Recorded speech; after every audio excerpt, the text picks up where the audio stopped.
Apreciados y queridos amigos, bienvenidos a Lecciones de Esperanza. Para mí, Gabriel Moreno, su servidor, siempre es un motivo de mucha alegría y gratitud a Dios.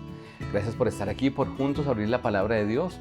Te invito a seguirnos en nuestras redes sociales y compartir este enlace, a compartir esta frecuencia para que muchas personas puedan ver y escuchar estas bendiciones que Dios tiene también para ellos. Lección número 5 en este momento estamos abordando, titulada Dios pelea por ustedes.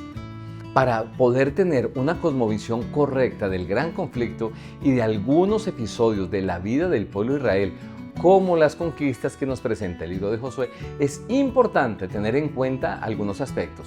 Primero, es necesario conocer el contexto de la época de los acontecimientos y no tratar de leer eso desde nuestro contexto actual. Segundo, conocer el contexto histórico de Canaán, su religión, para poder entonces comprender por qué estaban siendo expulsados de la tierra. Tercero, el plan de Dios es el bienestar de todos sus hijos y el conflicto de Dios es con el mal, pero debido a la insistencia de muchos seres humanos de permanecer en el pecado y la maldad, Dios debe ejercer su responsabilidad como juez, ya que no puede dejar que el mal se salga de control. Cuarto, la guerra y sus horribles consecuencias no son para nada parte del plan de Dios para su creación. Él siempre está buscando la paz eterna en el universo. Para esto, debe eliminarse el mal de una manera sabia y poderosa. La iniquidad de los cananeos. Para poder comprender bien la maldad de los pueblos que habitaban la tierra de Canaán, es necesaria una visión más amplia de la que podemos tener si solo leemos el libro de Josué. Por ejemplo, Deuteronomio 18, 9 al 12 nos dice: Cuando entres a la tierra que Jehová tu Dios te da, no aprenderás a hacer según las abominaciones de aquellas naciones.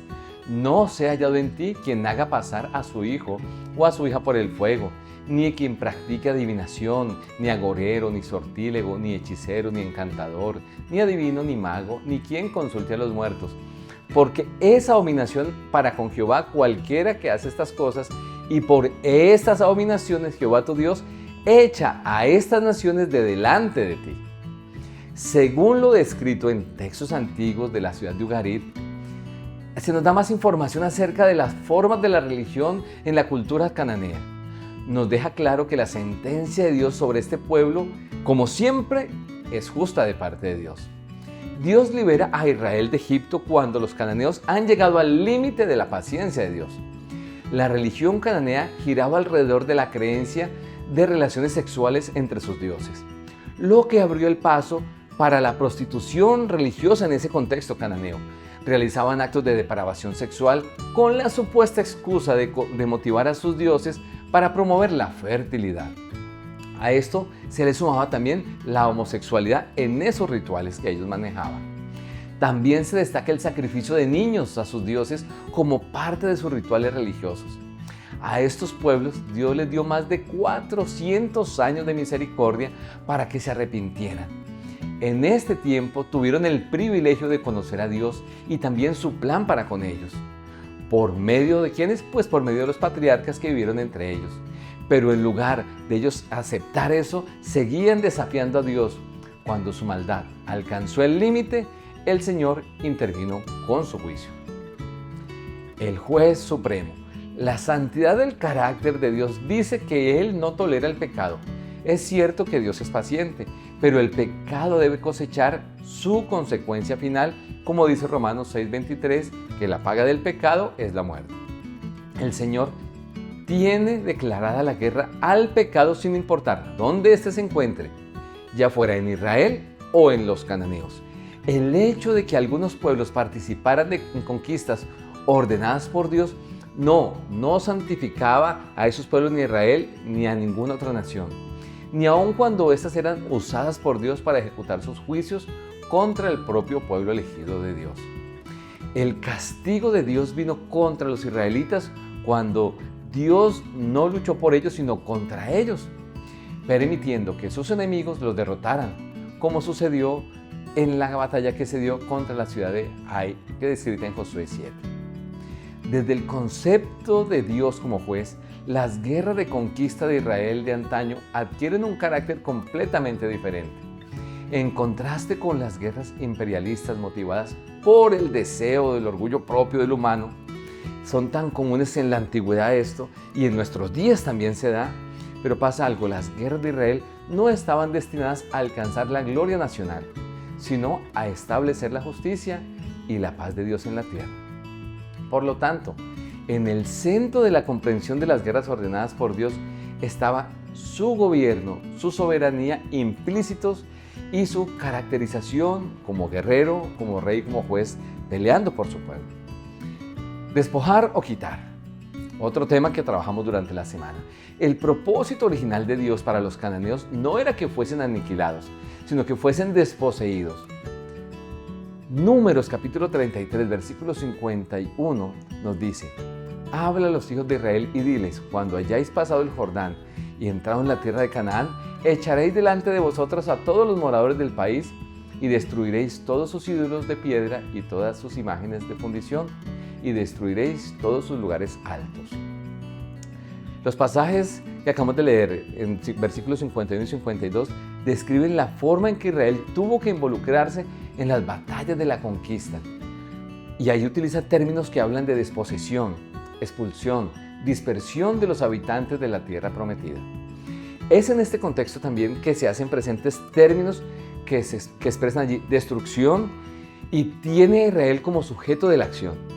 Esto se refiere sobre todo a aquellos elementos, artículos inanimados, como lo que se utilizaba para el culto pagano, los utensilios que se llevaban o se utilizaban en esos templos. Evidentemente, los lugares de culto paganos y los altares constituían los principales centros de la religión y del culto cananeo.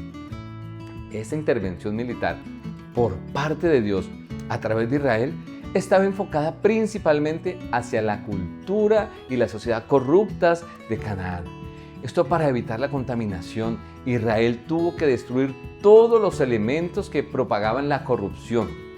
Sin embargo, los habitantes de Canaán y quienes reaccionaron a tiempo reconocieron de forma personal la soberanía de Dios antes de la conquista, o incluso en el transcurso de ella. Esas personas pudieron escapar mediante la migración, como fue el caso de muchos, o a través del arrepentimiento, como fue el caso de Rahab, los gabaonitas, y que estudiaremos y que estuvimos mirando en algunos capítulos anteriores. La gran parte de la población cananea condenada a la destrucción fue únicamente aquella que se recluyó en las ciudades fortificadas y que se mantuvieron en su terquedad, en la corrupción, en la maldad y en la inmoralidad.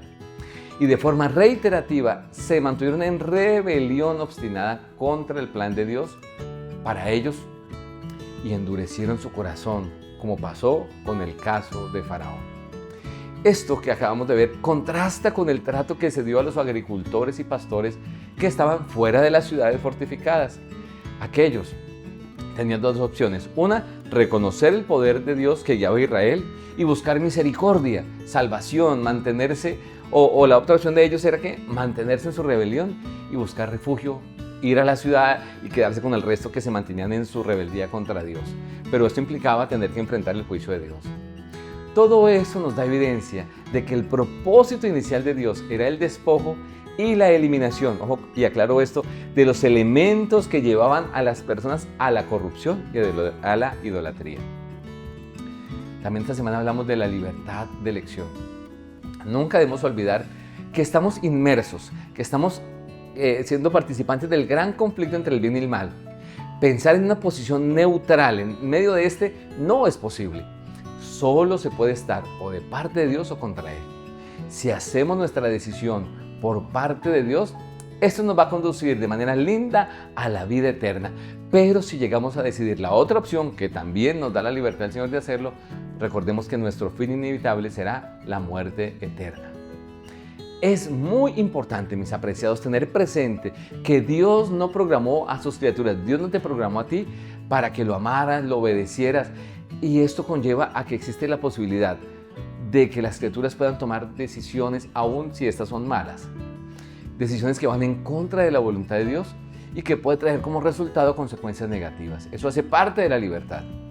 Esta facultad se hace evidente en el concepto del pacto, que implica un acuerdo, una decisión libre entre dos partes. Sobre ese aspecto del pacto, Josué le dice a Israel en Josué 24:15: y si mal os parece servir a Jehová, escogeos hoy a quién sirváis. Si a los dioses a quien sirvieron vuestros padres cuando estuvieron al otro lado del río, o a los dioses de los amorreos en cuya tierra habitáis. Pero yo y mi casa serviremos a Jehová. Les dice, escojan a quien quieren, pero yo ya hice mi decisión. La destrucción total de Canaán representa el juicio perfecto de Dios contra el pecado y el mal.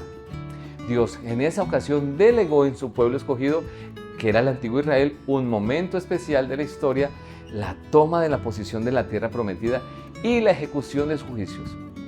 La consagración de algo a la destrucción está bajo el estricto control de Dios. Esas acciones de Israel estaban limitadas al periodo de la conquista y al área geográfica definida por Dios en la antigua Canaán. Y como ya vimos, quienes estaban consignados a la destrucción se rebelaron constantemente contra los propósitos de Dios y desafiaron sin demostrar nunca un genuino arrepentimiento. Por lo tanto, la decisión de Dios de que esas personas se enfrentaran las consecuencias no fue de ninguna manera arbitraria, ni mucho menos nacionalista. También se hablaba esa semana del príncipe de paz.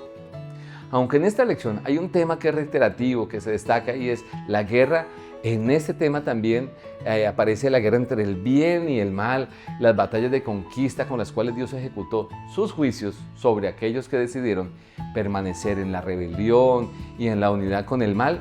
Aquí también, mis apreciados, hay un tema de gran importancia que está presente en los escritos proféticos del Antiguo Testamento, donde se describe a Cristo o al Mesías como el príncipe de paz. Está en Isaías 9:6. Quien vendría a instaurar un reino donde reinaría la armonía. En este reino no habría destrucción ni sufrimiento, sino que reinará la paz, como dice Isaías 66:12, que la paz fluirá como un río. Oseas 12:18 dice, en aquel tiempo haré para ti pacto con las bestias del campo, con las aves del cielo y con las serpientes de la tierra. Quitaré de la tierra el arco y espada y guerra, y te haré dormir seguro.